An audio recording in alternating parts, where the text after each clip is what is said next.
مجھے واقعی نہیں معلوم نواز شریف کو کیا ہو گیا ہے کہ وہ ہر واقعے میں خفیہ ہاتھ تلاش کرتے ہیں۔ شاید انہیں پے در پہ مقدمات اور گھریلو پریشانیوں کے سبب سیاسی ہیلوسینیشن یعنی ہذیان لاحق ہو گیا ہے۔ تبھی تو ہر طرف دن رات کبھی خلائی مخلوق دکھائی دیتی ہے، تو کبھی عدلیہ اور فوج میں گٹھ جوڑ، تو کبھی عمران خان عدلیہ اور فوج کی مرکب اسٹیبلشمنٹ کا لاڈلا نظر آتا ہے۔ یعنی اس وقت مسلم لیگ نون کو دو بڑے چیلنج درپیش ہیں، ایک عمران خان اور دوسرا نواز شریف۔ مسلم لیگ نون کی انتخابی مہم بھی اسی لیے زور نہیں پکڑ پا رہی کہ اس کے رہنما اسی شش و پنج میں ہیں کہ نواز شریف کے غیر ذمہ دارانہ بیانات کی صفائیاں پیش کرتے رہیں یا عمران خان کو ہدف بنائیں۔ تازہ ترین خفت پارٹی کو یہ اٹھانا پڑی کہ ملتان میں مسلم لیگ نون کے ایک صوبائی امیدوار اقبال سراج کے گودام پہ چھاپا پڑا، انہیں زد و کوب کیا گیا اور بقول اقبال سراج ایک خفیہ ایجنسی کے اہلکاروں نے دھمکیاں دیں کہ اگر نون کے ٹکٹ سے دستبردار نہ ہوا تو پھر میری خیر نہیں۔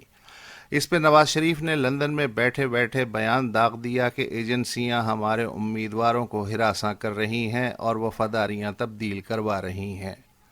خدا کا شکر ہے کہ تھپڑ کھانے والے امیدوار اقبال سراج کی غلط فہمی جلد دور ہو گئی جب انہوں نے ایک اور بیان میں تصحیح کی کہ انہیں ہراساں اور زد و کوب کرنے والے محکمہ زراعت کے اہلکار تھے، کسی ایجنسی کے نہیں۔ مگر نواز شریف اس تصحیح کے باوجود اپنے بیان پہ قائم ہے۔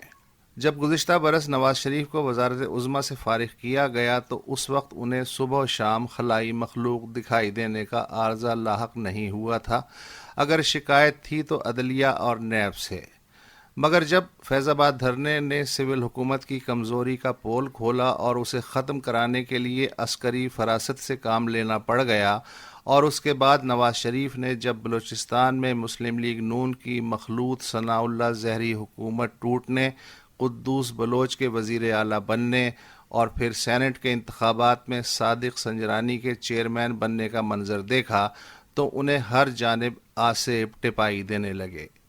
حالانکہ فیض آباد دھرنے کا اختتام ہو کہ بلوچستان اور پھر سینٹ میں جو ہوا وہ ایسا صاف شفاف جمہوری عمل تھا جس پہ طبی شعبے سے وابستہ ماہر سرجنز بھی اش اش کر اٹھے ہیں۔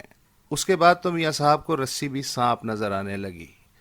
کوئی بتائے کہ مسلم لیگ نون کی قیادت سے اکتائے ہوئے جنوبی پنجاب کے الیکٹیبلز بہاولپور صوبہ محاذ بناتے ہیں اور پھر اس محاذ کو تحریک انصاف میں ضم کر دیتے ہیں، یا پھر جنوبی پنجاب کے روایتی سردار و جاگیردار مسلم لیگ نون چھوڑ کے ایک نئے پاکستان کی تعمیر کے لیے عمران خان کی بیعت کر لیتے ہیں،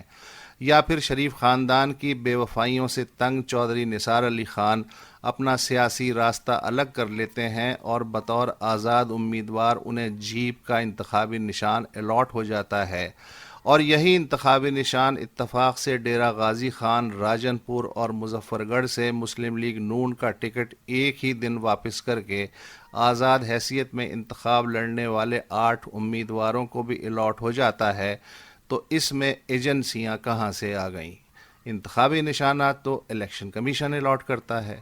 یہ بھی محض حسن اتفاق ہے کہ راجہ قمر الاسلام کو چند دن پہلے نیب کلیئر چٹ دیتا ہے، اور جیسے ہی وہ چودھری نثار علی خان کے بالمقابل کاغذات نامزدگی بھرتے ہیں،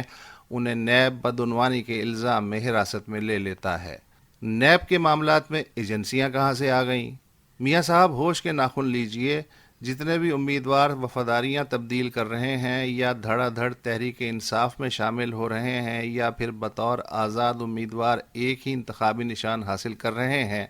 اس کے ذمہ دار آپ ہیں۔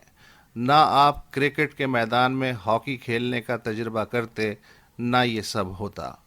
جب سے ملتان میں بدسلوکی کا نشانہ بننے والے مسلم لیگی امیدوار اقبال سراج نے تصحیح کی ہے کہ انہیں کسی ایجنسی نے نہیں بلکہ محکمہ زراعت والوں نے پیٹا، اس کے بعد مجھے بھی شبہ ہے کہ بلوچستان میں حکومت شاید وابڈا نے تبدیل کروائی، صادق سنجرانی شاید اوگرا کی حمایت سے سینٹ کے چیئرمین بنے، مسلم لیگ نون سے ٹوٹنے والے امیدواروں کو شاید وفاقی چیمبر آف کامرس نے پٹی پڑھائی، کراچی کی سیاست غالباً کے الیکٹرک کنٹرول کر رہی ہے، عمران خان کو ہو نہ ہو اسٹیٹ بینک کی ممکنہ خفیہ حمایت حاصل ہے۔